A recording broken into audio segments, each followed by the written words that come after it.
bonjour chers amis de la presse. Ben voilà, le collectif des docteurs a bien voulu vous convoquer cet après-midi, ben voilà, pour sa conférence de presse. Alors l'actualité des docteurs est parsemée de beaucoup d'informations. Dernièrement, nous étions à une rencontre avec Monsieur Diawara. Depuis lors, nous avons fait une communication officielle. Beaucoup de choses sont en train d'être dites. Il était important pour nous de vous inviter pour vous donner notre position sur l'analyse de la situation après notre communiqué et les actions à venir. Alors, le vendredi 3 février passé, M. Adama Diawara a invité le collectif à des échanges. Au cours de cette rencontre, qui a été en réalité un monologue, il a informé la presse et les docteurs du lancement d'un concours de recrutement de 675 assistants. Il a surtout marqué son refus du recensement des docteurs et le recrutement aussi par ordre de soutenance, sous prétexte qu'il allait recruter les meilleurs. Pour M. Adama Diawara, le recensement se fera après son concours qui compte lancer d'ici peu. Le collectif s'interroge sur cette méthode de M. Adama Diawara à s'attacher à ce mode de recrutement dont les incohérences sont notoires. D'abord, un doctorat n'est pas le choix exclusif d'un individu. C'est l'université qui accepte les thèmes en fonction des besoins de l'État dans un domaine précis. Raison pour laquelle on ne fait pas un doctorat suite à un songe. Non, non. Pour faire un doctorat, il faut être jugé apte. Il faut avoir une moyenne élevée en master. Si vous avez 10 de moyenne, vous ne pouvez pas faire un doctorat. Vous devez avoir la mention très bien et espérer que le projet de thèse que vous présentez au comité soit validé. Ainsi, vous pouvez même avoir 16 et ne pas être admis à faire un doctorat si plusieurs ont 17. Et vous pouvez avoir 17 et ne pas être admis si votre sujet n'intéresse aucune université du pays dans lequel vous voulez étudier. Dans les pays où le ministère de l'enseignement supérieur est organisé, l'État et les universités publiques ne permettent pas à tout le monde de faire un doctorat. Les sujets de recherche sont choisis en accord avec les universités. On fait donc le doctorat suite à un test pour retenir ce dont on a besoin. Ce n'est pas un examen. On retient les meilleurs en fonction des besoins. Le bac est un diplôme obtenu suite à un examen. Tous ceux qui présentent le bac en Côte d'Ivoire peuvent être déclarés admis s'ils ont tous au moins 200 points. Or, le doctorat est un diplôme obtenu suite à une formation à laquelle accèdent les meilleurs qui ont été retenus lors d'un test dans des domaines bien définis en fonction des besoins. Ceux qui sortent de l'ENF, par exemple, ont des diplômes, je pense le CAPCL. Je dirais avec votre permission, au nom de quel principe celui ou celle qui a le CAPCL doit-il passer un concours pour être recruté? Ou encore, je vous demanderai, au nom de quel principe doit-on demander à celui qui sort de l'école de police de passer un concours pour être intégré à la fonction publique? Le système a manifestement failli. À l'État d'assumer son manque d'anticipation. Au lieu de vouloir faire porter le chapeau aux brillants intellectuels qu'on veut présenter à tout prix comme des fainéants. Quand on permet à plusieurs étudiants de faire le doctorat, c'est qu'on a plusieurs universités, plusieurs centres de recherche, plusieurs laboratoires et j'en passe. La Côte d'Ivoire dit avoir adopté le système LMD depuis 2012. Ce système a des principes. L'un d'eux est la planification. Si aujourd'hui nous avons des milliers de docteurs, ce n'est pas la faute à ces derniers, mais à l'État. Ce ne sont pas les docteurs qui ont voulu que sur 3 ans, il n'y ait pas de recrutement en Côte d'Ivoire. Heureusement, lors de son dernier monologue, le 3 février dernier, M. Adama Diawara l'a reconnu et dit vouloir planifier dorénavant la formation des docteurs en fonction des besoins. d'où l'effectivité de l'école doctorale, d'ici peu, selon lui. Si tel est le cas, et que le ministre Diawara reconnaît que tous les docteurs sont des cerveaux, pourquoi s'oppose-t-il au recrutement par ordre de soutenance? Les irrégularités déroutantes observées lors des concours que M. Diawara organise, concours dits de recrutement des meilleurs, vont le justifier. En voici quelques cas concrets. À la page 4 d'une des listes des admis du concours de M. Adama Diawara, le numéro d'ordre 45 est un recrutement nouveau. La discipline est art plastique. Il convient de préciser que le docteur en question est un sociologue formé à l'université Félix Houphouët-Boigny. Il a soutenu sa thèse le 26 août 2020 à l'université Félix Houphouët-Boigny. Par ailleurs, pendant ce recrutement, l'INSAC n'a pas exprimé de besoin en sociologie. Sur la liste des auditions, le docteur en question est logé à la 12e place des candidats au recrutement nouveau, précisément dans la filière communication, sciences de l'information, documentaire. Contre toute attente, notre ami docteur est déclaré admis avec comme discipline art plastique. Comment cela peut-il être possible? Seul M. Adama Diawara peut l'expliquer. Toujours parmi les admis de la liste des concours pour le recrutement des meilleurs de M. Adama Diawara, un autre candidat ayant le numéro d'ordre 186 n'a pas fait les sciences économiques. C'est un docteur en géographie formé à l'université Alassane Ouattara du Bouaké. Il a soutenu sa thèse unique de doctorat en géographie humaine le jeudi 4 juin 2020. La thèse de celui-ci a porté sur l'activité touristique dans la région du Bouaké. C'est à ce titre qu'il a postulé à l'université de San Pedro dans la spécialité tourisme. Il a exposé devant le jury d'audition CTS Lettres et Sciences humaines, jury 4, avec pour numéro d'ordre 85. Mais au regard de la liste des admis, il est retenu à l'université de San Pedro avec pour discipline, tenez-vous bien, les sciences économiques. On ne connaît jusqu'à ce jour pas le jury qui aurait accepté d'auditionner un géographe à la place d'un économiste pour un poste en sciences économiques. Alors, comment est-ce possible qu'on déclare quelqu'un admis dans une filière qui n'existe pas?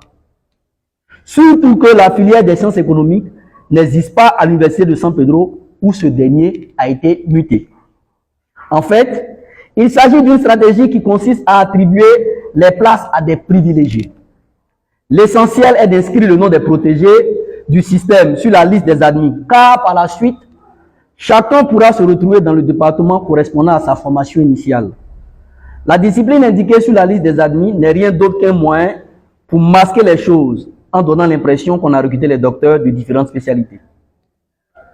Toujours sur la liste des admis du concours pour le recrutement de ceux que M. Adama Diawara appelle les meilleurs. La candidate ayant l'identifiant numéro RES 21-00001877 est spécialiste en sociologie du politique et de l'intégration. Pourtant, elle a été retenue à l'INJS comme spécialiste en sciences et techniques des activités sportives jeunesse, sport et loisirs, en abrégé STAPSJL.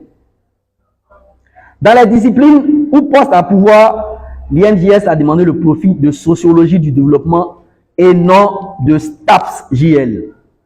D'où vient donc cet intitulé de discipline STAPSJL? Il vient d'être ajouté en fait, disqualifiant ainsi les spécialistes en la matière. En outre, le fait de n'avoir pas intitulé précisément cette spécialité telle que libellée sur la liste finale a conduit plusieurs sociologues à s'y inscrire alors qu'ils ne le devraient pas. En réalité, cette discipline est une discipline fourre-tout, où les postes sont réservés à des privilégiés de spécialités diverses. Cette nouvelle spécialité est donc attribuée pour légitimer des recrutements à l'INJS. De ce fait, elle occupe le poste d'un docteur spécialiste de la question, qui a été bien évidemment laissé sur le carreau. Un autre sociologue, décidément les sociologues, est admis à l'INJS dans les mêmes conditions que la candidate précédente. Il s'agit du candidat numéro RES 21-00000338 avec le même titre de docteur en sciences et techniques des activités sportives, jeunesse, sport et loisirs. Il convient de préciser qu'il a soutenu sa thèse de doctorat unique en 2020. Il est spécialiste en sociologie du développement et a travaillé sur la question des migrations en Afrique. À l'université Félix Houphouët-Boigny, il n'y a pas eu d'appel à candidature en sociologie, mais elle a été déclarée admise avec comme discipline la technopédagogie, qui est une discipline de sociologie. Il convient de préciser que cette spécialité n'existait pas dans la liste des filières dans lesquelles les docteurs pouvaient postuler, notamment à l'université Félix Houphouët-Boigny. À l'IPNET, il n'y a pas eu de besoin exprimé en sociolinguistique, mais contre toute attente, un candidat y a été retenu. On se demande à quel moment ce candidat a-t-il fait son audition, si aucun jury n'a été constitué à cet effet. À San Pedro également, 2 candidats ayant mon numéro RES 21 00 00 379 et RES 21 00 00 10 23 ayant postulé en lettres modernes ont été retenus en sciences de la communication, alors que aucun des 23 spécialistes en communication n'a été retenu. Un autre docteur, anciennement professeur au lycée classique de Bouaké, ne figure sur aucune liste officielle proclamée des admis. Mais il exerce officiellement, on ne sait pas quelle alchimie, comme enseignant-chercheur à l'université de Korogo. Une lettre de recommandation dûment signée par M. Adama Diawara, présentée au chef du département de sociologie, lui aurait servi de laisser passer pour participer à la réunion de rentrée. Dernier exemple en date, ça a eu lieu lors du dernier pseudo-recrutement de décembre. Pour un poste exprimé en esthétique et philosophie africaine, le candidat numéro RES 22 S2 000 143 a été retenu. Pourtant, il n'est nullement docteur dans la dite spécialité. Malheureusement, plusieurs docteurs formés dans la dite spécialité ayant pris part au concours ont été laissés sur le carreau. Comprenez que M. Adama Diawara et M. Gimbala, son directeur des ressources humaines, viendront dire sur les chaînes qu'ils recrutent les meilleurs. Il faut en outre rappeler que le processus d'organisation souffre de maintes ambiguïtés. La plus flagrante est la possibilité de postuler au fait à ceux dont les spécialités ne sont pas exprimées. En effet, lors de la pseudo-session de décembre, le ministère a accepté des candidatures en histoire contemporaine pour des postes exprimés en histoire ancienne. Idem en philosophie, où plusieurs candidatures de métaphysique ou de philosophie politique ont été acceptées pour 2 places, l'une en bioéthique, l'autre en esthétique et philosophie africaine. Cela est fait à dessein par M. Adama Diawara et son équipe pour récolter plusieurs sous, mais surtout pour permettre l'insertion de leurs protégés dont les spécialités ne sont pas exprimées. Espérant camoufler cette combine dénoncée par le collectif, M. Adama Diawara a décidé pour cette année 2023 de lancer les candidatures sans préciser les spécialités. Vous avez bien entendu. Il a décidé de lancer les candidatures sans préciser les spécialités. Je vous explique. Au lieu de préciser si les besoins sont en biochimie et sciences des aliments, en biotechnologie alimentaire ou en biochimie, microbiologie, M. Adama Diawara mettra pour la session 2023 simplement biochimie. Au lieu de préciser si les besoins sont en philosophie politique, il mettra simplement philosophie. Par ce procédé, il est sûr de gruger sciemment ceux dont les spécialités ne figurent pas parmi les besoins. En effet, si ces derniers sont informés de l'absence de leur spécialité, ils ne prendront pas part au concours et ne vont logiquement pas payer les 50 000 francs auxquels M. Adama Diawara tient tant. Cette stratégie qui amène un docteur à postuler sans savoir si sa spécialité figure parmi les besoins permettra aussi d'insérer aisément tous les protégés, et c'est sur ce principe d'une absurdité sans précédent que M. Adama Diawara dit vouloir recruter ses meilleurs docteurs. Le collectif tient à préciser que tous les docteurs sont brillants, y compris ceux retenus dans ces conditions calamiteuses. Toutefois, ces conditions causent un préjudice malheureusement permanent à ceux n'ayant pas des parrains ou des millions pour espérer voir leur nom inscrit sur la liste dite des meilleurs. C'est dans ce sens qu'il est juste, logique et impérieux de faire pour les 75 postes d'assistants annoncés en grande pompe un recrutement sur étude de dossier selon l'ordre de soutenance. Surtout que les principes selon lesquels le ministère a manqué de planification et du fait que tous les docteurs sont compétents sont acquis. Sinon, plusieurs enfants de pauvres, bien que brillants, seront toujours présentés comme n'ayant pas eu la moyenne et risquent de mourir sur le carreau dans cette injustice criarde. Monsieur Adama Diawara, redoutant la révélation de tous ces faits et voulant toujours protéger cette mafia autour des concours, dit vouloir faire un recensement en ligne après sa parodie de session de 2023. Des questions nous viennent à l'esprit. Qu'est-ce qui empêche M. Adama Diawara de faire ce recensement de docteurs maintenant? Surtout qu'il ne va durer qu'au plus 2 semaines. Il dit vouloir proposer certaines mesures au gouvernement après le concours. Mais pourquoi ne pas faire ces propositions maintenant après un recensement des docteurs? Qu'est-ce qui empêche cela? Qu'est-ce qui rend le concours aussi urgent pour que le ministre s'obstine à vouloir terminer par ce qui doit être objectivement l'étape initiale? La volonté d'endormir le collectif et de distraire l'opinion nationale pour recruter ses poulains pendant son concours opaque justifie cette démarche. Sinon, M. Adama Diawara, s'il veut vraiment régler cette crise, aucune raison objective ne l'empêche d'adopter cette voie aussi simple. En somme, le concours de recrutement des 675 assistants annoncés n'est qu'une réédition d'escroquerie des brillants enfants de pauvres et de leur exclusion préméditée. Pour dénoncer cela, le collectif appelle le mercredi 22 février 2003 tous les brillants docteurs de Côte d'Ivoire à une marche au plateau.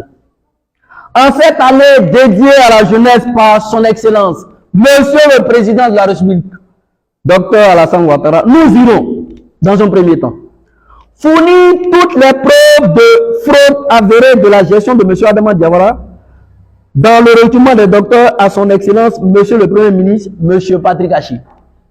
Nous irons expliquer que le recrutement par ordre de soutenance permettra aux docteurs enfants de pauvres d'être insérés, réalisant ainsi un vœu cher à son excellence, Monsieur le Président de la République, Dr Alassane Ouattara. Nous irons remettre enfin les propositions concrètes de solutions pour un règlement définitif de la crise du doctorat en Côte d'Ivoire. Le collectif tient à réitérer son entière ouverture et sa disponibilité permanente à toute négociation allant dans le sens du règlement de la crise du doctorat. Je vous remercie au lecteur.